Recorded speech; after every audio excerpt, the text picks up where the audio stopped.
In this video, I will show you how to enter credit card charges in QuickBooks Online.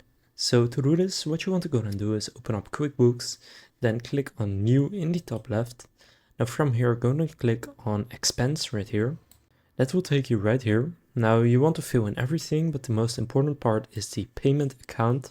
So if you click on the drop down, if you already have credit card, then you should see it here. If not, click on Add New.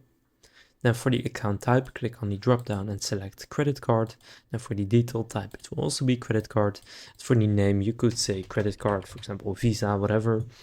And then add a description if you would like to, and you can set it up as a sub account under one of these parent accounts. Now I'll keep it as a main account.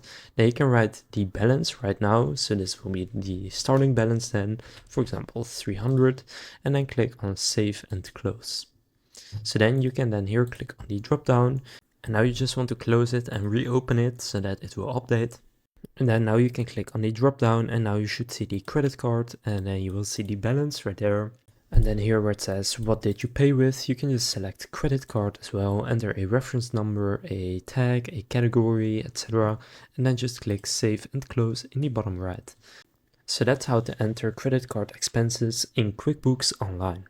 If this video was helpful, please consider leaving a like and subscribing to my channel. And with that being said, I will see you in the next video.